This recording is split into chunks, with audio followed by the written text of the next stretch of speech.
সারা দেশের ছাত্র জনতাকে আমরা বলবো, আহ্বান করব যে আন্দোলনের সঙ্গে আপনারা যুক্ত হন। আপনারা পাড়ায় পাড়ায় এলাকায় এলাকায় গণকমিটি গড়ে তুলুন।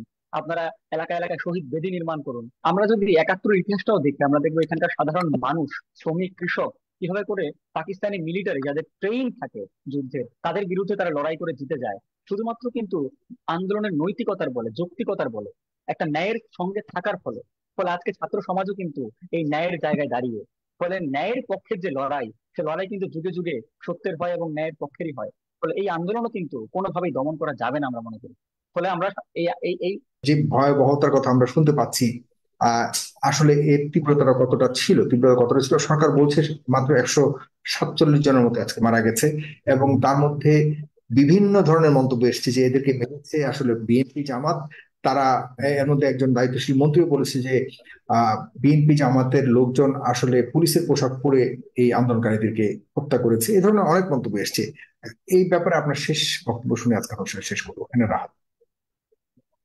আহ, দেখুন, প্রথমত যে বিষয়টি আমাদের আসলে সামনে রাখা উচিত, সেটা হচ্ছে যে একটা আন্দোলন যখন তৈরি হয় এবং সেই আন্দোলন যখন একটা নৈতিক যৌক্তিক যৌক্তিক অবস্থান থেকে শুরু হয়, আমরা দেখব যুগে যুগে সমস্ত সময় যখনই মানুষ আন্দোলন করতে এসছে, যেহেতু আন্দোলনের মধ্যেই মানুষের প্রকৃত মুক্তি থাকে, এবং আমরা দেখবো যে এই আন্দোলনকে দমন করার জন্য সরকার যেভাবে করে তার একটা আয়োজন সম্পন্ন করতে চায়, এটা এক ধরনের হীন অপকৌশল। হুম। প্রথমত আমরা দেখব যে আওয়ামী লীগ তার সেই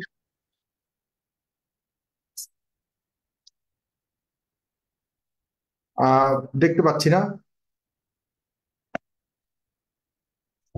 দেখতে পাচ্ছি না।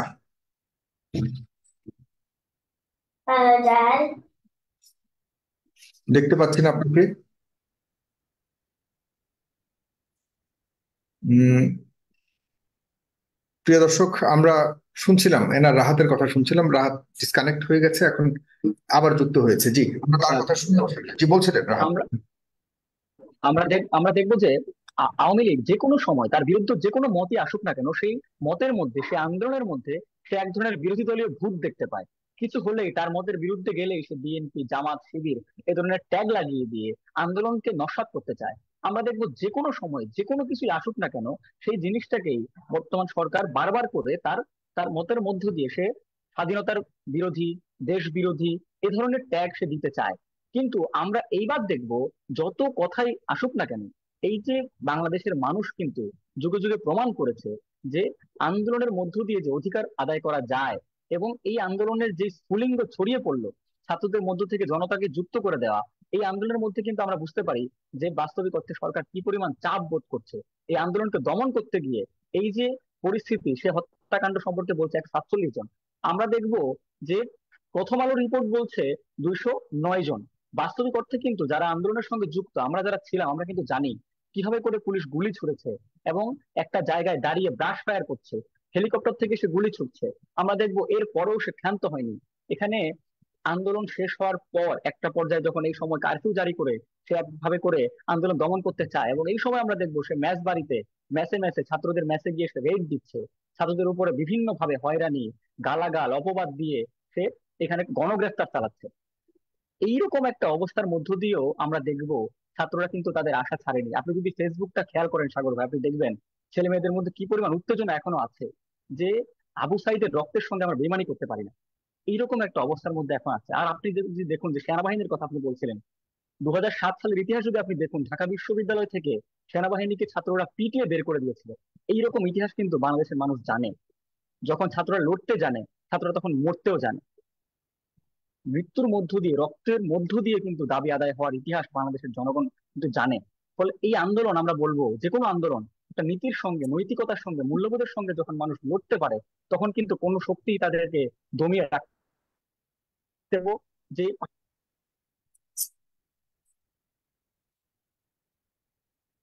আমরা একটু সমস্যা দেখতে পাচ্ছি, আবারও হয়তো সংযোগটা বিচ্ছিন্ন হয়ে যাচ্ছে। প্রিয় দর্শক, আহ আমরা মোটামুটি বুঝতে পারলাম যে এটি যে কেউ কয়েকটি প্রশ্ন আমি করেছি, এই প্রশ্নগুলি আসলে করার খুব দরকার ছিল, যে কারণে আজকে তাদেরকে আজকে আমার সাথে যুক্ত করা এবং আপনারা শুনতে পেরেছেন যে বিষয়গুলি আপনাদের মনেও প্রশ্ন জাগছে, যেগুলি সরকার পক্ষ থেকে বিভিন্ন ভাবে প্রশ্ন তোলা হচ্ছে যে এই আন্দোলন আসলে বিরোধী দলীয় আন্দোলন।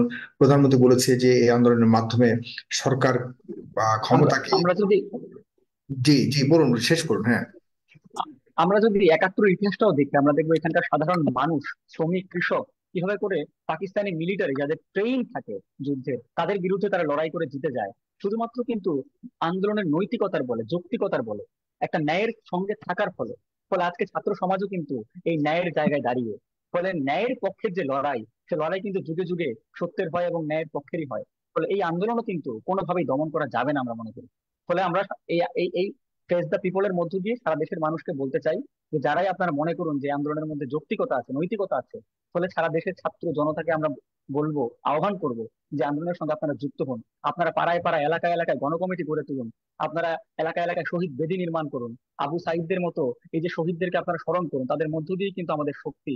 ফলে আবু সাইদরাই আমাদের আজকের এই এই যুগের লড়াইয়ের অনুপ্রেরণা হয়ে থাকবে। ফলে এই লড়াইটা কেবলমাত্র শুরু হচ্ছে, এর শেষ একমাত্র ছাত্রদের যে 9 দফা দাবি, সেই দাবি বাস্তবায়নের মধ্য দিয়ে সম্ভব।